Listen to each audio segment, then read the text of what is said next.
So if you had the time to drive anywhere you wanted, and when you got there the accommodation was already paid for and organised, where would you actually want to go and what would you want to see? That's the idea that got me buying a van in Europe. Having the freedom to go anywhere I wanted, be able to take my time, to be able to stay a couple of extra days, where I happen to have just booked an extra day here, and be able to leave early if I wanted to, have the safety and the freedom to go and do whatever I liked. That's why I bought a van in Europe. But is that actually what it's like in reality? This video is going to show you 8 things that I've learnt in my first month in van life in Europe. So why did I even think about buying a van in the first place? Because it's actually the only cost-effective way I can do this. What I've done is I've bought an asset that I can use and then I can sell at the other end, so I'm going to make some of my money back. I was inspired by Travel Beans, who I follow on YouTube. They had a van in the UK and then bought one in the US. They did have some challenges with that. You should definitely watch their videos. I'll put them down below. Then a friend, thanks Lee, suggested I buy in Europe instead of the UK. So then the big question is, how do you actually buy a van if you live overseas in Australia? I googled it, and literally on the front page of the Google results I found Away With the Steiners. Their blog said that they had experience travelling and buying vans in Europe, so I booked a call to talk about it. Absolutely brilliant value for money. I'm doing it! Completely coincidentally, it turned out they were off on a new adventure and I bought their van. So the Steiners put me in touch with a company called Europe Road Trip, or Harrow in Europe, and so I've bought the van from the Steiners, but they are the ones in the Netherlands who are actually handling all the insurance and registration and all the other bits and pieces, because I can't do that without an address in Europe.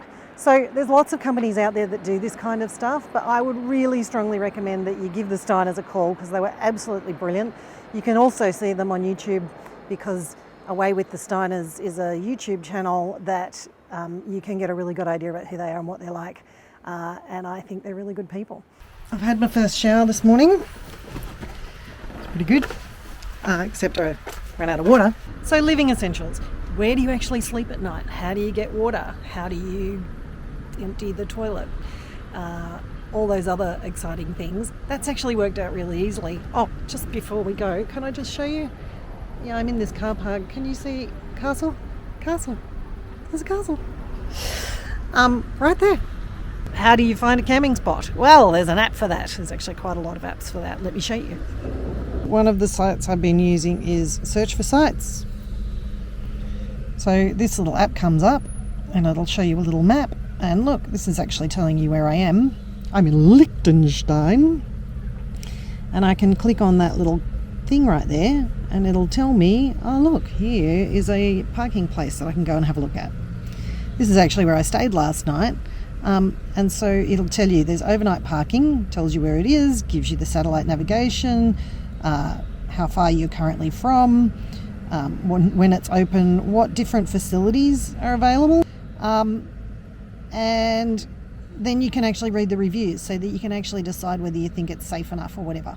Basically, this said it's a car park, so if you expected anything else, you'll be disappointed. And it was a giant car park, but it was brilliant. And I had a very nice time there last night. So that's one of the apps. Here is another app called Park for Night. Same deal, basically. Not working right now. That's not very helpful. So, weird is good. And the reason I'm saying that is because the whole point of this exercise is going out and doing something different, trying new things. And so it's going to feel weird. You're not going to be used to stuff and you're going to be challenged because things are going to feel different and you're not going to be in your comfort zone all the time. Just driven on the wrong side of the road, not on the right side of the road. I've driven on the right side of the road for the first time. I've just driven my van for the first time. I managed to get myself down a little side street that was really skinny, and then people, it was like, my God, it feels humongous. That's okay. Embrace that. That's exactly what we're here for. So what I did the first night was I drove to a campervan place. It was about 3 hours drive away. Actually, it was brilliant because initially I'm driving a brand new van. I'm on the different side of the road to what I'm used to. I'm on a different side of the car what I'm used to. So in fact, getting on a motorway and actually just sitting tucked in behind a truck and feeling confident and just following that was actually brilliant. And then I spent a couple of days in a camping place that was recommended for me. And it was great because it had all the services and everything that I needed to do there, and it gave me the opportunity to just very carefully, very comfortably just try and work out what I was doing. What's brilliant is people are really nice, and this is going to be a theme throughout this video, that people will help. A couple from Scotland spotted me, asked, I was trying to work out how to book into the camping place, and this couple could see that I was having some questions about that, and so they came over and gave me a hand, and then later on they told me about the toilet thing. So people actually, you find it really helpful. Now some other German guys just come up and grumpied at me as well. Police come. But look at my hair. And he's getting hot. I'm gonna try and pull over. I know what exciting thing we might get to visit just because we randomly stopped the car. So I think I've spent most of the day lost. My internet fell out, and so I haven't had maps. So I think I've seen a whole bunch of Amsterdam that most people don't see. It's actually been a really lovely day. One of the things that you hear about people being worried about travelling is that what's going to go wrong? What if something goes wrong? Actually, stuff is going to go wrong. And that might not sound very reassuring at the moment, but can I tell you some of the best things that have happened to me have actually happened after something's gone wrong. I wanted to go flying in the Cappadocia hot air balloons, and it was too windy and we couldn't go, and I was quite gutted. But because we didn't do that, we went to this amazing museum that I would never have gone to otherwise, a pottery museum, and it was phenomenal, absolutely gobsmacking. Just a couple of weeks ago, I was completely lost in a forest looking for some obscure railway station, which I will put in a video very shortly, and it was hot, and I got muddy and disgusting and scratched and sore and all that sort of stuff. And 2 hours later, I stumbled across a Michelin-starred restaurant and was eating and just treated like absolute royalty.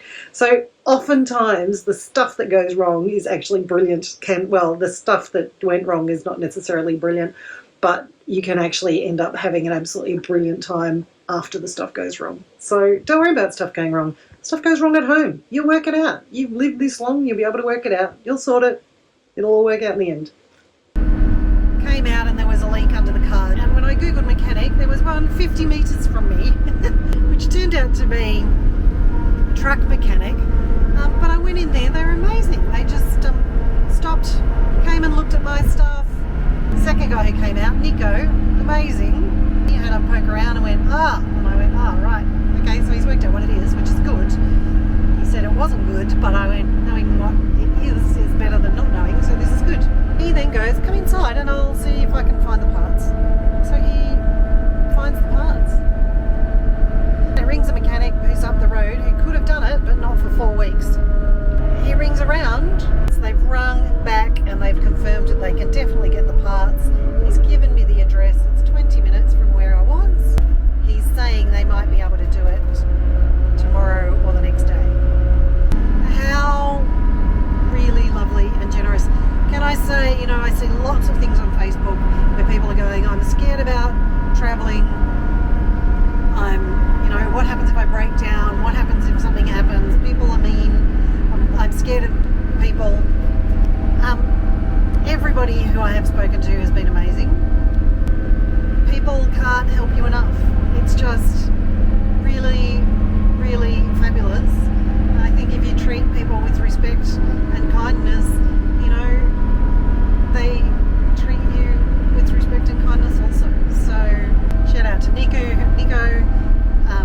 who breeds snakes and has a lovely wife and child.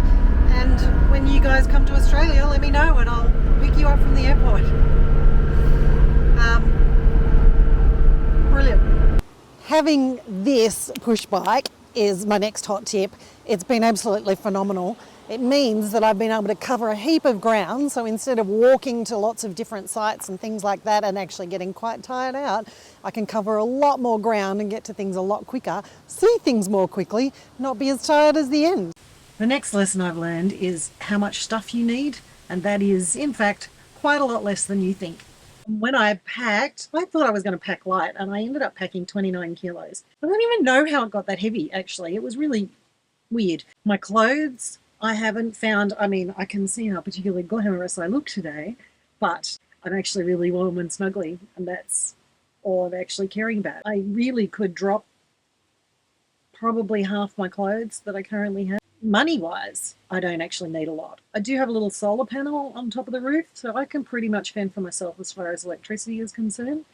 I'm not paying for accommodation site overnight. There's only been maybe half a dozen nights that I've actually paid for accommodation to stay.